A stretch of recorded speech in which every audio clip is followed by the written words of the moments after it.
Pemirsa, selalu ada hikmah. Balik lagi dengan narasumber yang luar biasa, Dokter Dani ini, Masya Allah. Makasih banyak Koh, Ya. diundang ke sini Koh.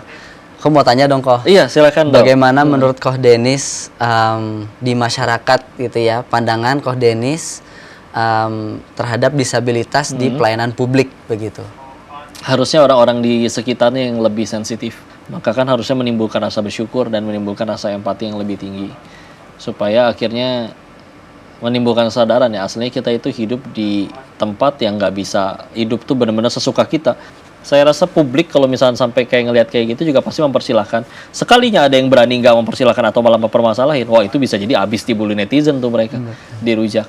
Meskipun ya surganya sekali lagi nggak di mulut orangnya. Kita nggak bisa milih mau terlahir di uji yang seperti apa. Tapi ketika akhirnya diuji, ngelihat ada orang-orang saudara-saudara kita yang diuji seperti itu, harusnya yang timbul tuh empatinya, rasa bersyukurnya, ya. Dan alhamdulillah kabar baiknya, kalau misalkan mulia itu harus dari punya segala-galanya termasuk fisik, maka berarti Allah dong yang nggak adil.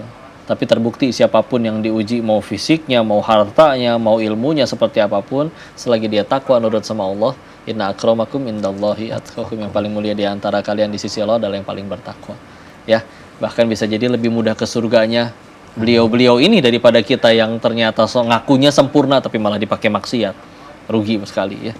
Ya Masya Allah. Begitu Dok kalau dari sudut pandang saya. Makasih banyak Koh. Saya juga masih penasaran nih peran-peran dari keluarga, orang tua atau mungkin kakek nenek atau sekarang juga sudah ada anak dan istri ya dalam perjuangannya dokter nih sampai istilahnya nggak puas cuman sampai jadi dokter saja, tapi juga pengen ada manfaat selanjutnya. Bagaimana sih peran-peran mereka? Betul Koh, alhamdulillah sejak saya diamputasi, peran orang tua, saya punya adik 3 laki-laki semua, mereka support untuk saya dapat menjalankan hidup sebagaimana orang non disabilitas begitu.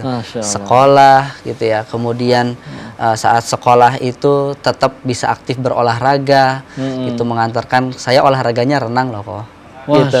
Itu support juga, saya pernah jadi atlet renang sih waktu SMA ya untuk yang difabel begitu. Kemudian saya juga disupport, saya mau jadi dokter meskipun sempat tadi ada penolakan, tapi jadi dokter gigi berhasil gitu. Alhamdulillah itu disupport keluarga juga, menguatkan saya untuk menjalankan hal-hal di kehidupan ini seperti non disabilitas. Dan sekarang termasuk istri dan anak. Istri sangat support untuk saya bisa menjalankan peran saya sebagai kepala keluarga dengan sebaik-baiknya, mengingatkan, kemudian menuntun saya juga gitu ya. Jadi hal yang baik, yang baik-baik, dan memang komitmen kami itu untuk beribadah. Kami punya tabungan, alhamdulillah kemarin sempat umroh keluarga juga Koh. Dan itu memang hasil tabungan kami meskipun tidak mudah, tetapi karena kami niatnya menikah itu untuk ibadah gitu. Dan selanjutnya tentu akan dilanjutkan, tentu banyak sekali ibadah-ibadah lain yang bisa kita lakukan. Amin. Di saat orang-orang ada yang menyerah dengan keadaan, kondisi, sampai kadang berpikir orang tuh harusnya wajib bantu saya karena saya kondisinya seperti ini, beliau malah Masya Allah pengen fokus jadi manfaat, punya tabungan, berdikari, sampai tadi bisa Allah undang akhirnya ke Tanah Suci. Amin. Masya Allah. Dok, kasih pesan dong kepada semua yang nonton Dok. Terkait apapun kondisinya, dokter sudah membuktikan bisa berhasil sampai di kondisi yang sekarang. Silakan. Terima kasih banyak Koh atas kesempatannya. Bismillahirrahmanirrahim. Bapak Ibu, teman-teman sekalian, bahwa apabila mungkin ada yang merasakan saat ini keluarganya, saudaranya lagi diambang keputusan diamputasi atau enggak karena kanker tulang, melakukanlah secara bijak dan minta pertolongan Allah Subhanahu wa taala agar setelah nanti diamputasi Allah lindungi, Allah bersihkan dari penyakit itu, dosa-dosanya juga Allah Subhanahu wa taala berikan ampunan seperti itu. Bagi yang sedang disabilitas dan sedang berjuang bagi kehidupannya, mintalah pertolongan pada Allah dan mintalah keberkahan agar dengan kondisi disabilitasnya menjadi jalan menuju surganya Allah Subhanahu wa taala. Mungkin seperti itu, banyak Dokter. Alhamdulillah Koko izin mengambil kesimpulan. Pemirsa yang dirahmati Allah, kesuksesan yang paling tinggi adalah Allah ridho dan kita nyampe ke surganya Allah. Masalahnya Nabi Adam aja diusir dari surga, dosanya 1. Kita pengen ke surga emang dosanya 1. Jadi aslinya kita pengen ke surga itu kehalangan kelakuan kita sendiri. Tapi ditolong sama Allah. akhirnya ada yang dimudahkan untuk jadi lebih mudah ke surganya Allah.